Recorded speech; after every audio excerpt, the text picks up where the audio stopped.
Good morning, YouTube. Levi came home a couple days ago with a vintage cookbook that was full of nostalgia and great ideas, including this one, which is a throwback if ever there was one. I'm going to show y'all how to make chicken Kiev straight out of my childhood.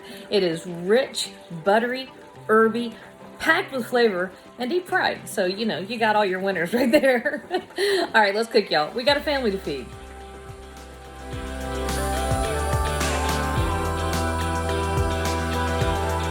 So the first thing we're going to do is make the herb butter. I'm going to show you what I got here. Got a stick and a half of butter.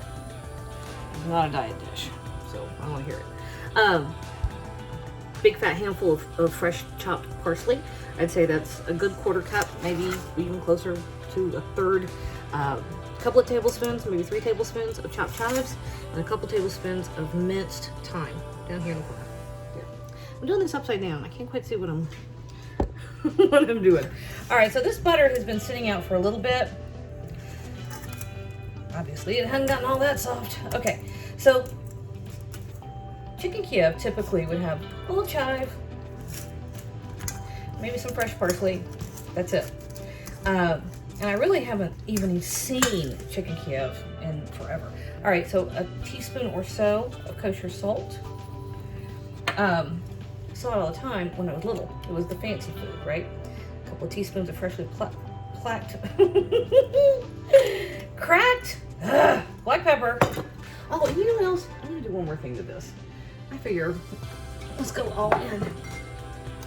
Saw it all the time when I was little. It was like on the country club menu, and it would be on the menus in upscale restaurants. And if we went to somebody's party or a wedding, often there would be chicken Kiev on the menu. It just seemed like it was everywhere. And then it just like disappeared, which is too bad because I love it. I remember I had a big McCall's cookbook. Actually, I still have it. It's not the red one, it's the yellow one. And I cooked probably every recipe in that book, including chicken Kiev, probably when I was too little to be. Not funny. We did those things when I was little, and my parents treated it as an opportunity for me to learn. But nowadays, if most kids get near hot fat or a fryer or whatever, people freak out, which our kids are safer. When's the last time you saw a kid with a broken arm? We used to have them on a regular basis. But anyway, I don't even know that I had a point there. It's funny. It's an observation. But my point is, I started making chicken Kiev when I was really young, and I want to say probably as young as 10. I think that was. I had baked a lot up until then. I had cooked some, but about when I hit 10 years old, started 5th grade, had my giant growth spurt. I think I hit all of 5 feet tall, and suddenly I was allowed to do a lot more cooking, not just baking. And so I worked my way through. I remember making lamb burgers. I made shish kebabs. I threw everything I could find on the grill on the back porch. And that was back when the only option you had was a Kingsford, right? Charcoal. I learned how to grill and do fires, and I remember making chicken Kiev. I was fascinated with the compound butter. All right. That's what you want it to look like. Give me half a second. I'm going to show you the next step. All right. All you're doing here is you're going to wrap it and roll it.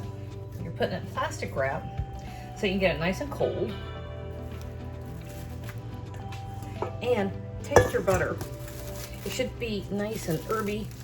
And I screwed up my plastic wrap. It should be nice and herby and salty. And it should taste great. And if it doesn't, fix it. It's not going to get better later. It should taste good at this point in your process. All right, so wrap that up, form it into a little log shape, just like that, just so you can cut it into, I don't know, however many pieces you're gonna make. I think I've got 3 chicken breasts. So here we go. Oh, you're gonna go over here. Boom. Or better. In the fridge. All right, so our herb butter sat in the refrigerator overnight. It got nice and firm, see? And then we've got our chicken. And all that we have are regular chicken breasts, just like that, right? And I am laying it flat on my cutting board, just pounding it. Now, there's a trick when you're pounding this out. You want to get it nice and thin so you can roll it up well. But you don't want to go crazy so that you break through the skin on the other side. See? It's still whole on this side. A couple places where it's starting to stretch, so you want to be careful. This is about as far as we're going to be able to take it. All right, so then you're just slicing slices of your herb butter, and you're laying them across your chicken breast.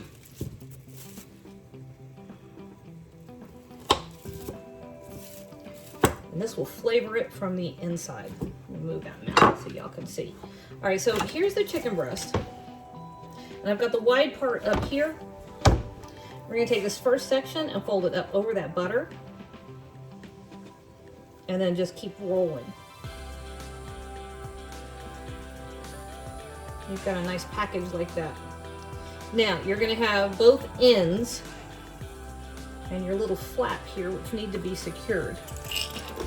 So, use toothpicks to kind of seal that shut. It's almost like you're taking a stitch in it. And then remember that you've got toothpicks in here. Don't serve that to your family. Unless you don't like them very much. Then, you know, go ahead. No, don't do that.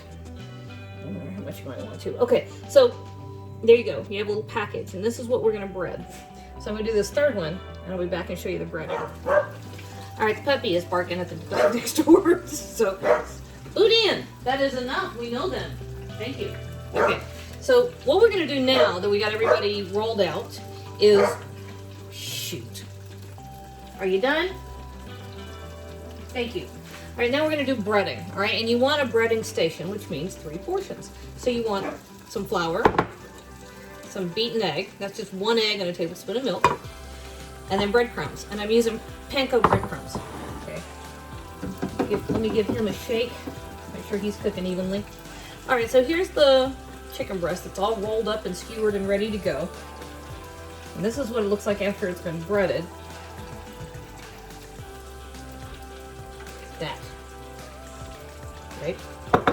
So the first thing we do with these guys is into the flour.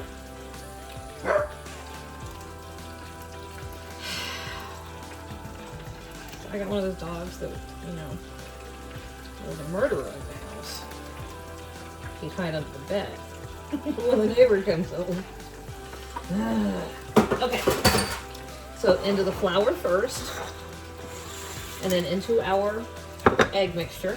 Everybody always says, make sure you use 1 hand dry and 1 hand wet when you're breading.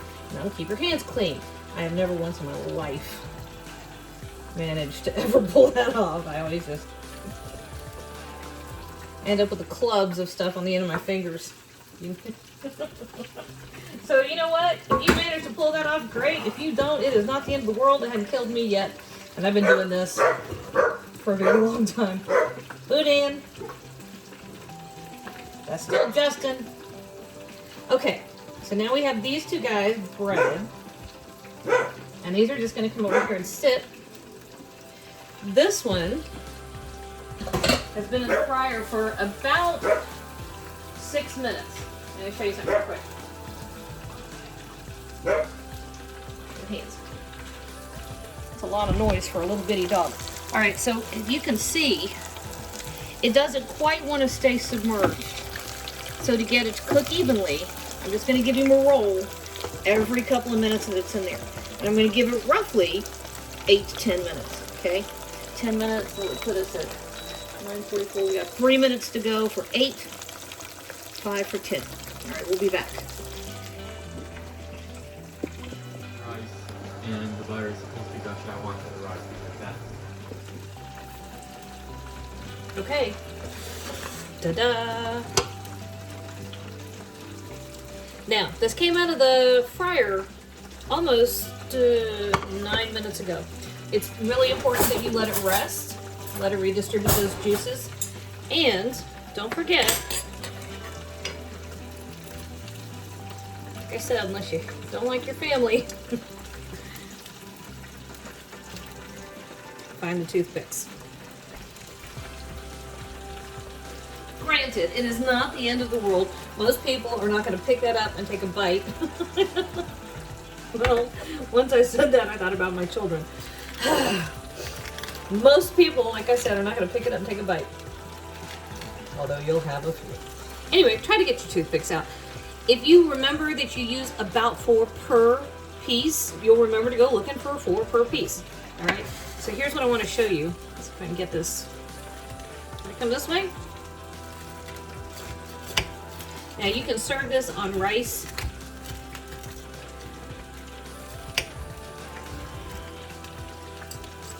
And that's the fun part, is that you've got that gorgeous gooey middle, see? And that beautiful butter has not only melted through and flavored all of that chicken from the inside, whatever you serve it with, it's gonna have that gorgeousness right in there with it, okay? I'm gonna sneak a bite right here and then I'll take my pictures. This has brought back so many memories for me. This was a great idea. See, it tastes like I remember. Oh yeah. That never should have gone out of style. Holy cow, that's delicious. Try that. You'll be glad.